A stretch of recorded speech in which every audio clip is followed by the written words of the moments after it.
Bismillahirrahmanirrahim. Assalamualaikum warahmatullahi wabarakatuh. Gimana teman-teman kabarnya? Baik semua ya. Insya Allah tetap semangat dalam melayani tamu-tamu Allah. Baik teman-teman, kali ini saya akan sharing tentang tip menghadapi komplain jamaah ya. Tuh, jadi kita tidak menutup kemungkinan nanti akan menghadapi komplainan-komplainan jamaah, baik itu jamaah yang komplain tentang fasilitas yang dijanjikan di brosur, yang dijanjikan oleh si agent, ternyata pada faktanya pada pelaksanaannya tidak sesuai kan. Nah, yang jelas biasanya jamaah itu komplain jika fasilitas jadwal yang didapatinya tidak sesuai dengan yang dijanjikan di awal atau berubah ya di tengah perjalanan.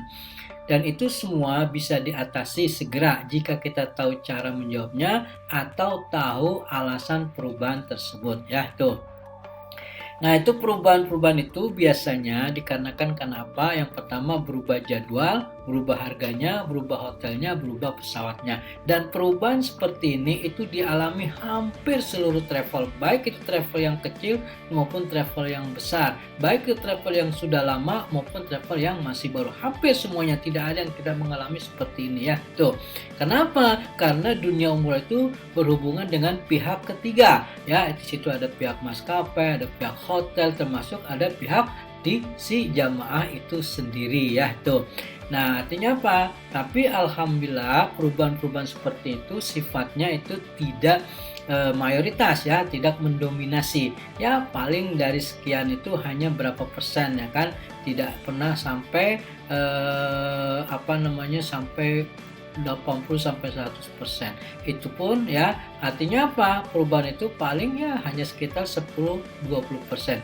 Dan alhamdulillah di Hasanatur ya kan ini sangat jarang terjadi ya. Tuh, terjadi ya kan perubahan misalnya jadwalnya berubah sampai sebulan, setahun, bahkan sampai bertahun-tahun tidak pernah. Kalaupun misalnya ada penundaan atau pemunduran, yaitu paling 1 hari atau 2 hari ya kan, atau bahkan kadang-kadang lebih maju ya 1 hari 2 hari. Nah, itu nanti faktornya kenapa terjadi seperti itu nanti akan saya jelaskan ya di slide berikutnya. Nah, kenapa berubah? Ya, jadi yang pertama dunia umroh adalah jasa, dunia jasa ya, bukan barang ya. Kalau barang itu ya udah, kalau barangnya botol, ya, ya seperti itu ya kan, fisiknya ya kan, seperti itu bentuknya gitu kan gitu. Tapi kalau yang namanya jasa, kita melibatkan pihak ketiga ya, itu pihak maskapai ya atau pesawat, kemudian pihak LE dan pihak visa ya kan itu. Nah, terus biasanya berubah itu karena faktor data yang belum lengkap, gitu kan itu. Faktor jamaah yang banyak belum melunasi sampai H30 gitu kan, H-30. Faktor target minimal yang tidak tercapai. Nah, ini pada umumnya ya itu misalnya perubahan jadwal gitu kan atau perubahan pesawatnya gitu kan. Nah, itu uh, yang jelas perlu diketahui teman-teman ya, itu dalam pihak di maskapai itu ada aturan ya kan. Ketika kita sudah membayar DP, itu DP biasanya antara 2 sampai 3 juta per orangan. Nah, itu 1 bulan sebelumnya itu sudah harus melunasi.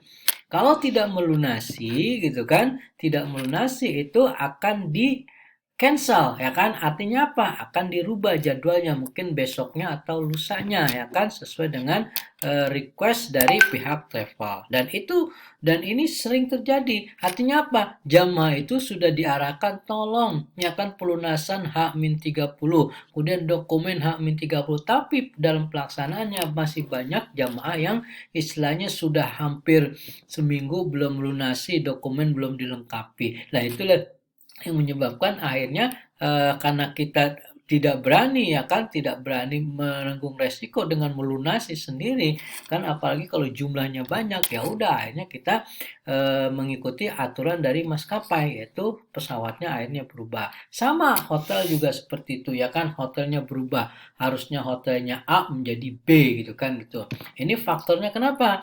Yaitu faktornya biasanya karena data-datanya itu belum lengkap ya kan, data dari jamaah. Karena pihak hotel itu butuh data-data yang fix, berapa berapa kamar, kemudian yang sekamar berempat berapa orang, yang sekamar berdua orang, yang sekamar berdua berapa orang, sekamar bertiga berapa orang ya kan. Nah, itu butuh data seperti itu.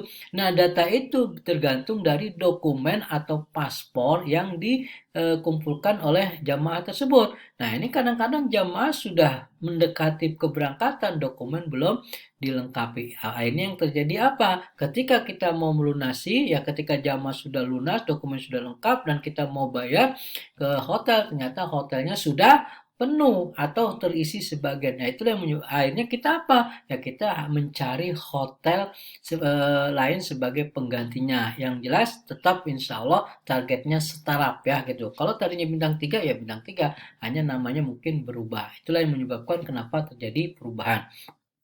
Nah, hal yang seperti itulah harus kita jelaskan ke jamaah, ya itu. Kemudian faktor target minimal yang tidak tercapai. Nah, ini juga ya. Kenapa perusahaan itu punya standarisasi biar tidak rugi, ada batas minimal bisa diberangkatkan jamaah. Berapa? Paling tidak 20, 15 sampai 20 jamaah itu sudah bisa diberangkatkan. Nah, ini terkadang jamaah kita hanya dalam satu tanggal keberangkatan itu hanya 5 orang.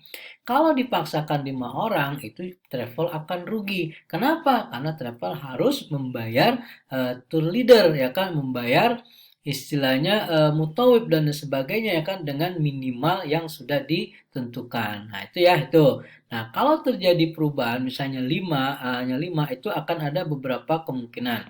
Kemungkinan yang pertama, dia akan digabungkan ya dengan travel lain sesama anggota Ampuri. Ya, alhamdulillah kita tergabung di dalam asosiasi Ampuri gitu kan. Dan di situ ada banyak travel. Jadi nanti digabung dengan travel-travel yang ada di Ampuri. Itu yang pertama. Nah, yang jelas kita tidak gabung dengan travel lain ya, karena Ampuri itu bagian dari karena Hasanah itu bagian dari Ampuri, dan kebetulan pimpinan kita Ustadz Zaki itu sebagai pimpinan kita Ustadz Zaki itu sebagai ketua atau kabid umroh dan haji ya tuh.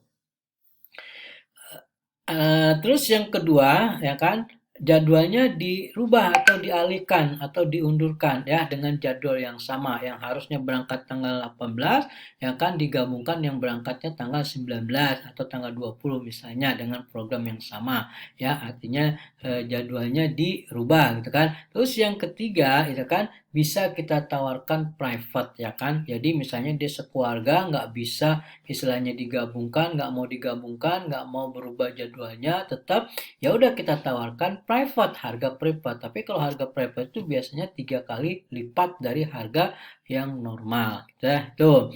Nah, kalau tidak mau juga digabungkan, nggak mau ya kan, jadwalnya diganti nggak mau gitu kan, private tidak mau, ya udah yang terakhir berarti uangnya dikembalikan. Nah, kalau sudah bicara uang dikembalikan tapi tidak bisa 100%. Kenapa? Karena sudah ada dana yang masuk untuk bayar DP atau booking seat ya, maskapai itu ya. Nah, terus faktor perubahan yang selanjutnya itu biasanya faktor perubahan harga. Ya kan? Kita sudah menentukan harga awal kurs 14.000 gitu kan, dengan harga misalnya 20 juta. Ternyata ya kan bulan berikutnya sebelum berangkat tuh kurs dolar menaik tajam sampai 15.000 ya kan. Nah, artinya apa? Kalau seperti itu berarti otomatis kita akan menyesuaikan harga. Artinya harganya mungkin akan terjadi kenaikan. Kenapa? Kalau tidak kita sesuaikan harganya, kita tidak naikkan, perusahaan akan rugi. Kenapa perubahan harga ini? Bukan karena keinginan dari travel, tapi karena emang kondisinya gitu kan, kurs dolar yang melambung, yang naik gitu kan, dan lain sebagainya. Kan tuh. Nah, terus yang keenam, hotel atau tiket penuh saat mau pembayaran. Nah, itu disebabkan karena yang tadi, keterlambatan penyerahan dokumen atau pembayaran dari jamaah. Pihak travel belum siap booking di awal. Nah, ini travel belum berani booking di awal, apalagi yang jumlahnya ratusan. Tapi kalau hanya jumlahnya puluhan dan yang programnya itu insya Allah laku dijual, itu biasanya travel sudah booking di awal. Karena beresiko. Beresikonya apa? Sudah disewa ternyata jamaahnya tidak ada. Ya kan? Kenapa? Nanti uang yang sudah di booking akan hangus ya. Terus yang kedelapan, faktor budget yang tidak sesuai dengan yang di awal ya. Artinya apa? Tiba-tiba pihak ketiga menaikkan harganya secara sepihak, secara mendadak. Ya kan? Nah, inilah yang menyebabkan terjadinya perubahan perubahan harga ya itu. Nah, itu ya yang bisa saya jelaskan kenapa terjadi perubahan dan apa yang harus kita lakukan ketika komplain jamaah terjadi ya kan terhadap perubahan-perubahan jadwal. Ya teman-teman bisa jelaskan seperti yang tadi saya sampaikan. Kok kenapa harganya berubah? Iya Bu, kurs dolarnya naik tadinya 14.000 pas kita buat harga sekian, sekarang harganya 15.000 ya kita akan rugi. Oh iya Bu, mohon maaf Ibu misalnya ya ternyata pihak hotel menaikkan harganya sepihak gitu kan gitu. Sementara kita sudah bayar DP dan kita tidak bisa menuntut dikembalikan DP tersebut ya. Harga pesawat tiba-tiba naik dan lain sebagainya. Insya Allah kalau kita bisa menjelaskan, kita bisa menyampaikan kepada jamaah-jamaah kita atau calon jamaah tadi, jamaah akan paham, jamaah akan menerima ya tuh.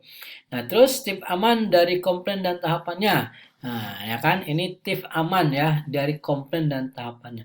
Yang pertama, teman-teman, yuk kita luruskan niat. Ya, niat utama kita berkhidmat untuk tamu-tamu Allah. Jangan sampai niat utama kita adalah money oriented, komisi profit dan lain sebagainya. Jadi, niat utama kita, ya Allah, saya niat menjalankan bisnis umrah haji ini ingin berkhidmat melayani tamu-tamu Allah yang akan ibadah. Kita layani dulu, kita bimbing, kita kasih arahan gitu kan. Nah, nanti insya Allah kalau mereka puas gitu kan, mereka jamaah akan puas, kita pun akan senang dan insya Allah gitu ya.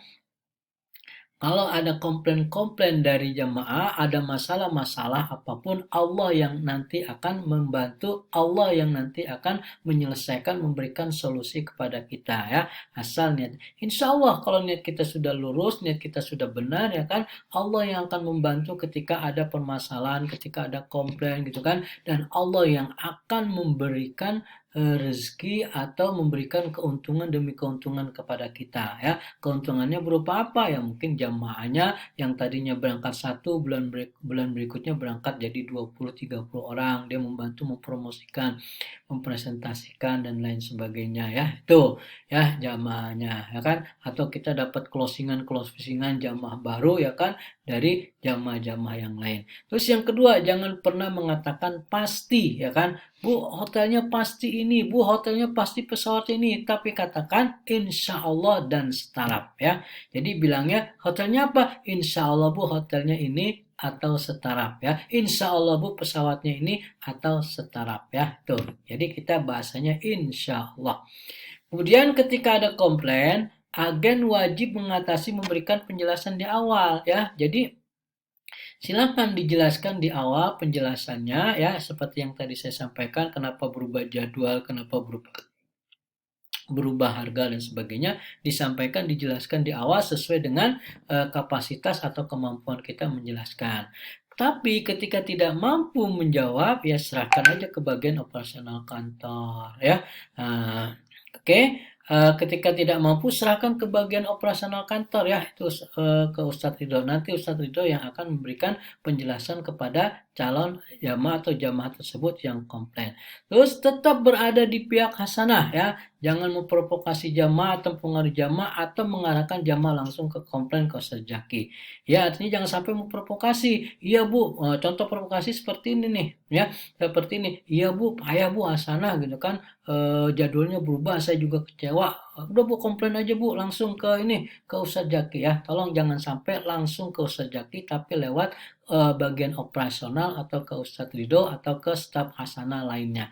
Kenapa? Biar Pak Ustadz Zaki fokus ya kan, bagaimana membuat produk-produk paket-paket yang terbaik ya. Bagaimana berpikir memberikan fasilitas pelayanan yang terbaik kepada jamaah-jamaah kita. Terus jika bagian operasional tidak mampu, ya biasanya akan diserahkan ke pengacara atau legal hasanah pusat. Ya, nanti kita sudah ada legal khusus, pengacara khusus yang nanti akan menangani ini biasanya yang tingkatannya sudah parah ya, yang jamaahnya tidak tahu menahu, sudah dikasih pemahaman tidak istilahnya tidak paham juga, tidak mengerti juga, komplain akhirnya dilaporkan ke polisi dan sebagainya. Ya, tapi hal seperti ini alhamdulillah di hasanah belum sampai terjadi. Baik teman-teman sekalian ya.